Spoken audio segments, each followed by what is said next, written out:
Sunrise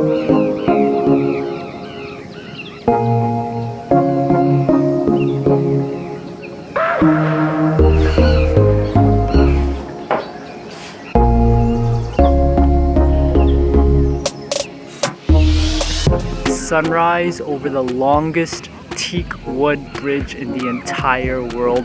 I think this might be one of the best views here in Myanmar. Good morning guys, hope you're having a great day. It is Ping here. Today we are in Mandalay, which is in the northern part of Myanmar, and the views here are exceptional. We started off the day with sunrise here at Bein Bridge, which is actually about 30 minutes outside of Mandalay, but it's famous for being the longest teak wood bridge in the entire world. We got here at about 5:30 in the morning and the sun's supposed to rise at 6:30. What an exceptional way to start off the day.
Unfortunately, we did not have a perfect sunrise as it was a bit cloudy, so we couldn't really see the sun rise completely. But the view is still exceptional. The bridge just reflecting on top of the water, and the colors of the sky just changing gradually over time.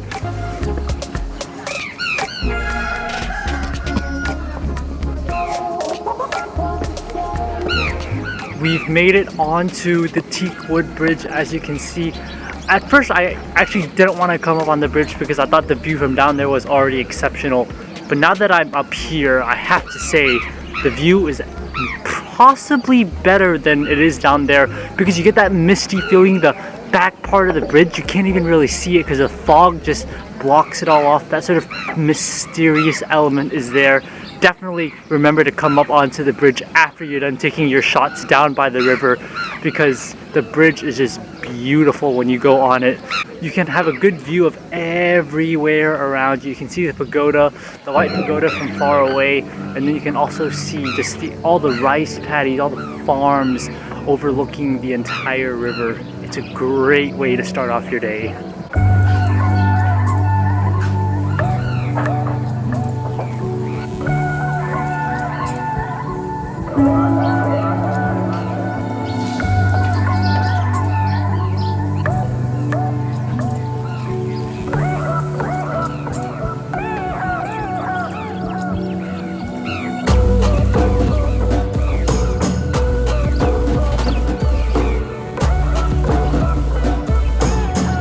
I think this might be one of my favorite places in all of Myanmar. The videos, the pictures, they just don't do it justice. This is a place that you just have to come here and see for yourself just how beautiful this bridge is. The view from below the bridge, the view from above the bridge, the view is just incredible. It's probably one of the most impressive views I've had in Myanmar, and that's saying a lot considering everything that I've seen here so far.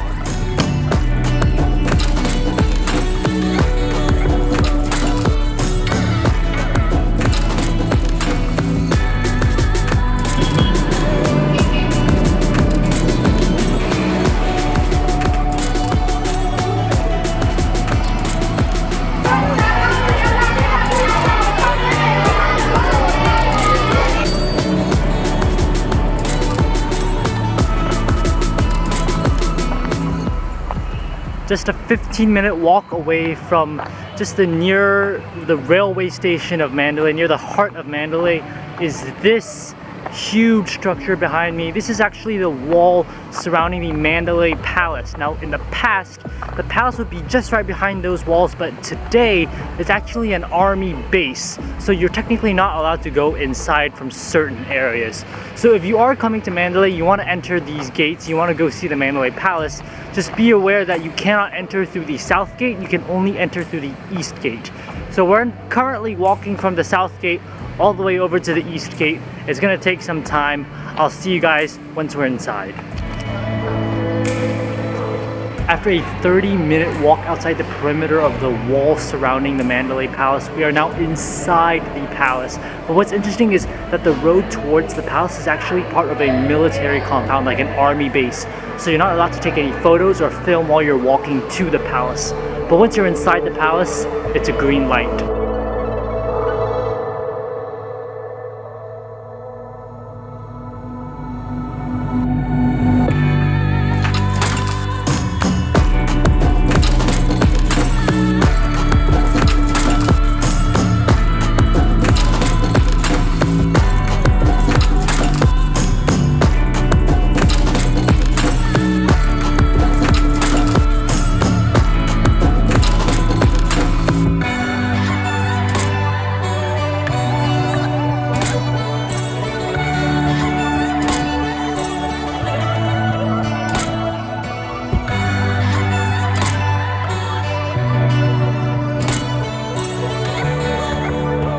Now that you've seen Mandalay Palace, I think it's safe to say that this is a really large and historic complex.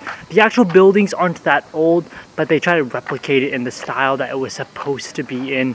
What's interesting is that those halls and buildings at the front of the palace, like the main palace, the halls of victory, they all have signs and explanations for why they're there, what the kings would used to do. But near the back of the palace, like the buildings we are in right here, they're completely empty. There's not any signage because these buildings aren't as important, I guess. But if you are interested in Burmese history, I would say just stick to the front of the palace because that's where all the information is. There is also a tower up there that you can also climb to get a good view of the entire palace. But it is a very historic, very quiet place. There's actually not a lot of people here, especially at the back of the palace. Most of the people actually go and take a couple photos and then they leave. And foreigners are not often seen here, so it is a very quiet place to visit if you want to be in central Mandalay and see something historic.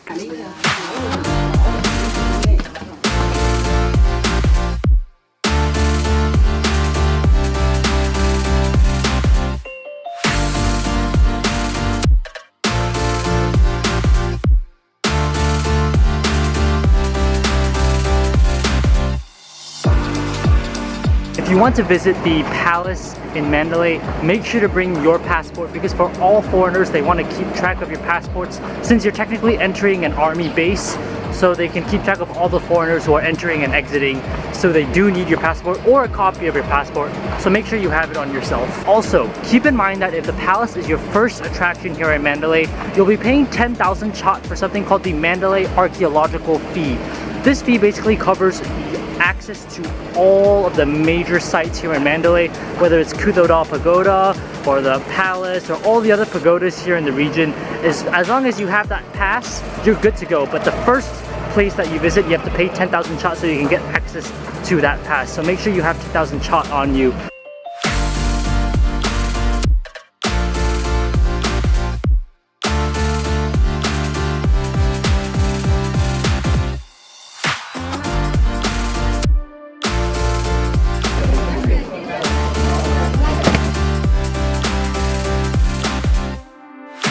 Just a 5-minute motorbike ride away from the palace is one of the most famous sites here in Mandalay.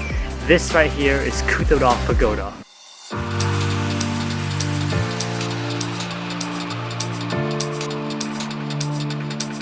The reason that this pagoda is so special here in Mandalay is because it's home to the world's largest book. Now if you look around, you don't see any book in sight, but actually every single one of these little white pagodas is one slab of rock that basically contains one page of that book. So when you add all of those pagodas and all of those slabs together, you get one big book, which makes it the world's largest book.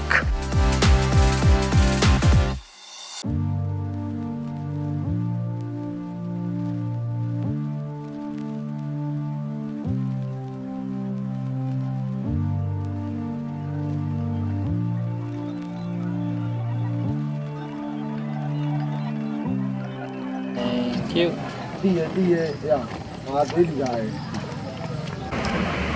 So literally just 3 minutes away is the next monastery. It's known as Shwenandaw. It's completely made of teak wood. Let me show you what's inside.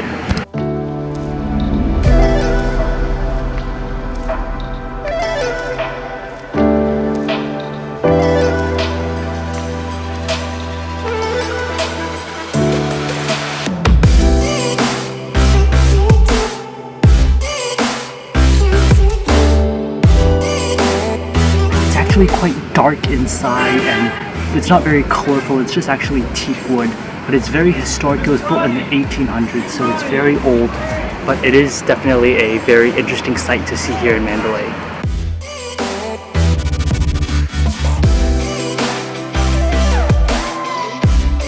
We have finally come to the last stop of the day. We're going to be climbing the most famous hill here in Mandalay called Mandalay Hill. And it's just going to be up those stairs right over there. It's going to be a really long hike, but let's go do it.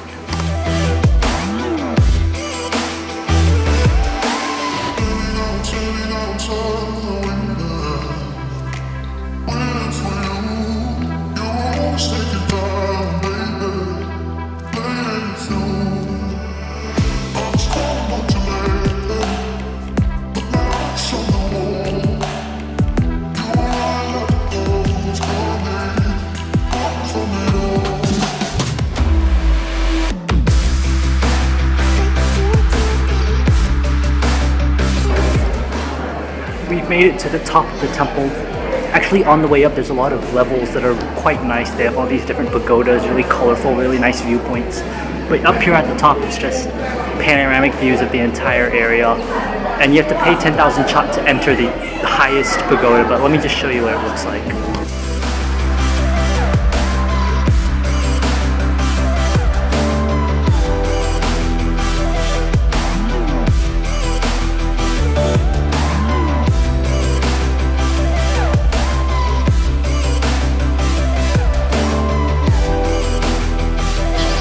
Alright guys, the sun has already set here in Mandalay.